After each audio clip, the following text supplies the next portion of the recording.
آپ نے آج کل سوشل میڈیا پر دیکھا ہوگا کہ بھارت میں بڑی تعداد میں نوجوان پروٹیسٹ کر رہے ہیں۔ انڈیا کے مختلف شہروں میں توڑ پھوڑ بھی کر رہے ہیں اور کچھ لوگ ٹرینوں کو بھی آگ لگاتے دکھائی گئے ہیں۔ اس کے پیچھے اصل وجہ کیا ہے؟ آج اس پر بات کرتے ہیں۔ دراصل بھارتی حکومت آج کل ایک نئے منصوبے پر کام کر رہی ہے۔ اس منصوبے کے تحت اب بھارتی فوج میں نوجوانوں کو 4 سال کے کانٹریکٹ پر بھرتی کیا جائے گا، جس کو اگنی پاتھ یوجنا کا نام دیا گیا ہے۔ اگنی پاتھ کا مطلب آگ کا راستہ ہے، جبکہ ہندی میں منصوبے کو یوجنا کہا جاتا ہے۔ حکومت کے اعلان کے مطابق اس منصوبے کے تحت فوج میں شامل ہونے والوں کو اگنی ویر یعنی آگ کے راستے پر چلنے والے نوجوان کہا جائے گا۔ بھارت میں اس وقت فوج میں موجود سولجرز کی ایوریج ایج 32 سال ہے، جبکہ نئے منصوبے کے تحت آئندہ 4 سال میں فوجی جوانوں کی ایوریج عمر 26 برس تک لانے کی کوشش کی جا رہی ہے۔ نوجوانوں کو 4 سال کے لیے فوج میں بھرتی کیا جائے گا، اور اگر ان کی تنخواہ کی بات کی جائے تو 30,000 روپے منتھلی سیلری ایک اگنی ویر کو ملے گی، اور ہر سال اس میں اضافہ بھی ہوگا۔ اس طرح جب ایک اگنی ویر اپنے چوتھے سال کو پہنچے گا تو اس کی سیلری 40,000 انڈین روپیز ہو جائے گی، جبکہ مدت پوری ہونے پر ان نوجوانوں کو گریجویٹی اماؤنٹ دی جائے گی، جو کہ لگ بھگ 12 لاکھ روپے تک ہو سکتی ہے۔ اب آگے چلنے سے پہلے ہمیں یہ دیکھنا ہوگا کہ انڈین آرمی کی تعداد کتنی ہے۔ ورلڈ پاپولیشن ریویو کے مطابق انڈین آرمی دنیا کی دوسری بڑی آرمی ہے۔ اس وقت دنیا کی سب سے بڑی آرمی چین کے پاس ہے، جس کی تعداد 21,85,000 ہے۔ دوسرے نمبر پر بھارت کی فوج ہے، جو 14,55,000 فوجیوں پر مشتمل ہے۔ تیسرے نمبر پر امریکہ 13,88,000، چوتھے نمبر پر شمالی کوریا 12,80,000، پانچویں نمبر پر روس 10,14,000 اور چھٹے نمبر پر پاکستان کی فوج ہے، جس کی تعداد 6,54,000 ہے۔ ایران 7ویں اور جنوبی کوریا اس لسٹ میں 8ویں نمبر پر آتا ہے۔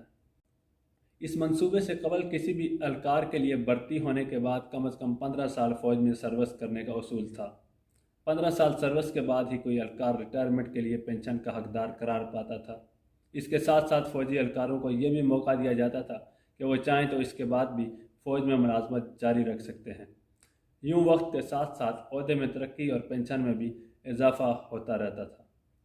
اب سوال یہ ہے کہ انڈیا کی فوجی قیادت کی طرف سے اس منصوبے کو کیوں اپنایا گیا ہے، یا یہ منصوبہ کیوں بنایا گیا ہے؟ رپورٹس کے مطابق بھارت سرکار نے بڑھتی ہوئی ان ایمپلائمنٹ کو کم کرنے کے لیے یہ سٹیپ اٹھایا ہے۔ مختلف ماہرین کا خیال ہے کہ حکومت اس اسکیم کے تحت زیادہ سے زیادہ جابز کریٹ کرنا چاہتی ہے، لہٰذا بڑھتی ہوئی بے روزگاری کو کم کرنے کے لیے سرکار نوجوانوں کو فوج میں 4 سال کے لیے نوکری دے رہی ہے۔ اسی طرح کچھ ڈیفنس انالسٹ یہ کہتے ہیں کہ انڈین آرمی کو اس وقت سب سے زیادہ بڑا مسئلہ فوج میں نوجوانوں کی کمی ہے۔ انڈین آرمی کو کیونکہ کئی موضوع پر ایک ہی وقت میں سامنا کرنا پڑتا ہے، اور اس میں چین اور پاکستان کی سرحدوں پر مسلسل کشیدگی شامل ہے، اور ایسے میں فوج کو انتہائی دشوار گزار پہاڑی علاقوں میں آپریشن کرنے پڑتے ہیں، اور وہاں پر ینگ لوگوں کی ضرورت ہوتی ہے۔ اس لیے حکام کی کوشش ہے کہ ان کو زیادہ سے زیادہ نوجوان اہلکار دستیاب ہوں جو انتہائی مستعدی سے کارروائیوں کا حصہ بن سکیں۔ دوسرا، بھارت کی فوج کے اعلیٰ حکام کو یہ بھی دلچسپی ہے کہ نوجوان موجودہ زمانے کی ٹیکنالوجی کے استعمال میں بہت کامیاب ہیں، اور ان کی ڈیلی لائف میں ٹیکنالوجی کا استعمال بڑھ گیا ہے، جس کی فوج کو اشد ضرورت ہے، لہٰذا وہ اس ضرورت کے تحت زیادہ سے زیادہ نوجوانوں کو فوج میں لانا چاہتے ہیں۔ اس فیصلے کا تیسرا فائدہ انڈین آرمی کے بجٹ پر دباؤ کو کم کرنا ہے۔ بھارت امریکہ اور چین کے بعد دنیا بھر میں اپنی فوج پر سب سے زیادہ فنڈز خرچ کرنے والا ملک ہے۔ انٹرنیشنل پیس ریسرچ انسٹی ٹیوٹ کے مطابق بھارت نے گزشتہ سال اپنی فوج پر 76 ارب 60 کروڑ ڈالر سے بھی زیادہ رقم خرچ کی تھی۔ ایک امریکی ڈالر تقریباً 78 بھارتی روپیوں کے برابر ہے۔ اس طرح یہ بھارتی روپیوں میں 60 کھرب روپے سے بھی زیادہ اماؤنٹ بنتی ہے، جو صرف ایک سال میں انڈین آرمی پر خرچ ہوئی ہے۔ انڈین آرمی کو پنشن کی صورت میں بہت زیادہ پیسہ اپنے ریٹائرڈ فوجیوں پر خرچ کرنا پڑتا ہے، جبکہ وہ کانٹریکٹ پر جوان رکھیں گے جو ان کو پنشن نہیں دینا پڑے گی۔ آرمی کے پنشن کے اخراجات میں کمی آئے گی، جو تنخواہوں کے ساتھ ڈیفنس بجٹ کا سب سے بڑا حصہ ہے۔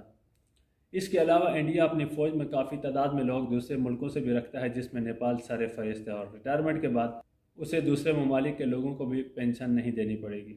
اگر بجٹ کی بات کی جائے تو اس وقت امریکہ اپنی فوج پر سب سے زیادہ 801 ارب ڈالر بجٹ لگا رہا ہے۔